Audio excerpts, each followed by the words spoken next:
जो असलियत में अमीर होते हैं, जो बिलियनियर होते हैं, वो अपने लाइफस्टाइल को शो ऑफ नहीं करते, दिखाते तो वो है जो अंदर ही अंदर खोखले होते हैं। डोनाल्ड मिलर एक मार्केटिंग जीनियस है जो एक रेप्यूटेड कंपनीज को चलाता है, जो बड़े बड़े कंपनीज को मार्केटिंग के सॉल्यूशंस प्रोवाइड करता है और ब्रांड बनाने के लिए हेल्प करता है। उनका best selling book building a story brand में एक इम्पोर्टेंट सीक्रेट्स को बताया गया है। उन्होंने ये रिवील किया कि हम भले भले व्यूअर्स को ले ले या फिर कस्टमर को, हम हमारे एनवायरनमेंट को हर पल स्कैन करते रहते हैं ताकि हम हमारे जिंदगी को सर्वाइव या फिर थ्राइव करने के लिए हेल्प कर पाए।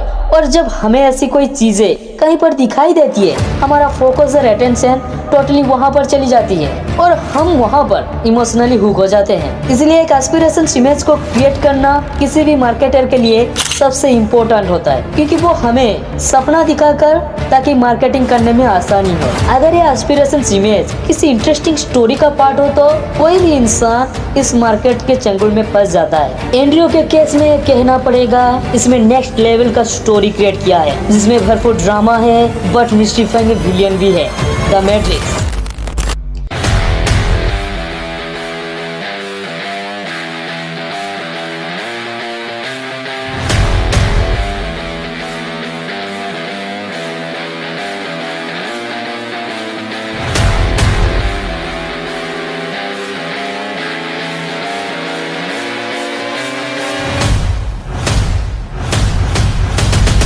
जैसे हर मूवीज में उतार चढ़ाव होता है, यहाँ पर भी आपको डेंजर, थ्रिल, बगावत, रूल को ब्रेक करना, एस्पिरेशन, लाइफस्टाइल सब कुछ एक्सपीरियंस करने के लिए मिलेगा। एंड मोर ओवर इसमें सबसे बड़ा एलिमेंट है, वो हमें इस स्टोरीज में शामिल करना चाहता है। वो हमें एक कॉमन कोज के खिलाफ लड़वाना चाहता है जो है द मैट्रिक्स।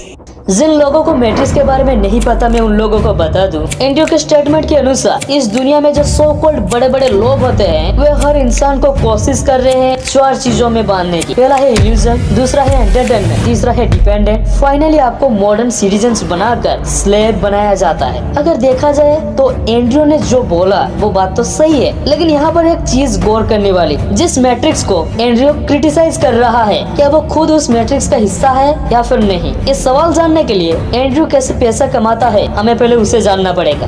एंड्रयू टेड एक किक बॉक्सिंग चैंपियन है जिसका net worth according to the Google $355 million है। एक सक्सेसफुल कंटेंट क्रिएटर के साथ साथ एक बहुत ही बड़े एंटरप्रेन्योर है जिसके पास 33 हाई एंड गाड़ियाँ, ढेर सारे लड़कियाँ और एक ऐसी लाइफस्टाइल से जिसकी हम तो सिर्फ सपने ही देख सकते हैं। यानी कि वो एक ऐसी सुपर पर्सनालिटी इंसान है जिसके तरह आज हर कोई बनना चाहता है। पहले जानते हैं एंड्रयू टेड रिपोर्टेडली ये लाइफस्टाइल आखिर कैसे हासिल किया। ये कुछ 6 से 7 साल पहले की बात है जब एंड्रयू बिल्कुल ही कंगाल था और उसके बावजूद भी वो बहुत सारे गर्लफ्रेंड से घिरा हुआ रहता था। ऑफ कोर्स उसके अल्फा मेल क्वालिटी के वजह से, और अपने इस हुनर पर गौर फरमाते हुए एक दिन उसे एक यूनिक बिजनेस आइडिया आया। उन्होंने तुरंत अपनी 5 गर्लफ्रेंड को मैसेज किया, जिसके बाद एंड्रयू अपना बिजनेस मॉडल्स उनके पास डिस्कस करने लगे।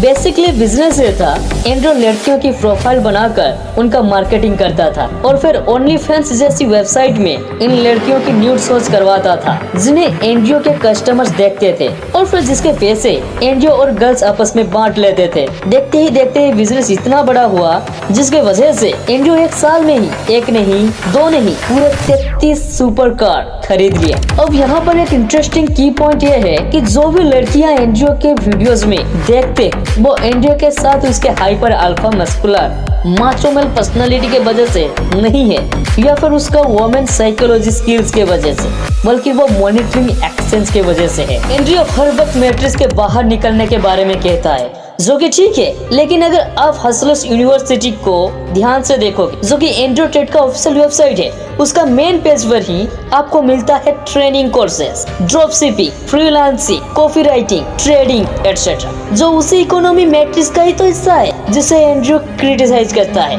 वो भी बार बार। क्या कुछ सोचने वाली बात नहीं?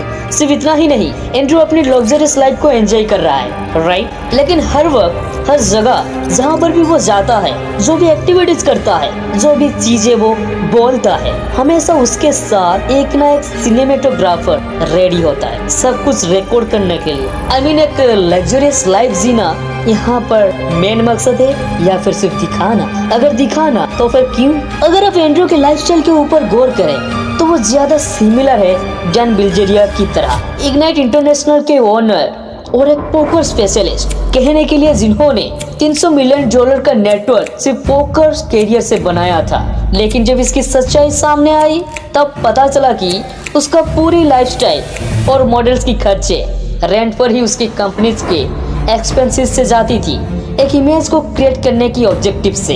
कहने के लिए उसके पास एक फूटी कौड़ी भी नहीं था। इनफैक्ट आखिर में उसकी कंपनीज बैंक करप्ट हो गई और डैन के सारे बुने गए झूठ सामने आ गए। सामने आया कि डैन अपनी लग्जरियस लाइफस्टाइल को दिखाकर अपनी प्रोडक्ट्स को खरीदने के लिए लोगों को इन्फ्लुएंस करती थी, जैसे कि एंड्रयू कर रहे ये मैट्रिक्स के नाम पर। अगर आप डैन बिल्जेरिया का इंस्टाग्राम पोस्ट को देखोगे तो वो आखिरी था एंड्रयू टेट के साथ। क्या गुरु चलो वाला मामला नहीं लगता आपको? वेल, हो भी सकता है या फिर नहीं, ये सोचने के लिए ज्यादा मजबूर कर देता है। और जो कहते हैं ना, क्योंकि जो असल में अमीर होते हैं, जो विलेनियर होते हैं, वो अपने लाइफस्टाइल्स को शो ऑफ नहीं करते, दिखाते तो वो है जो अंदर खोखली होते हैं।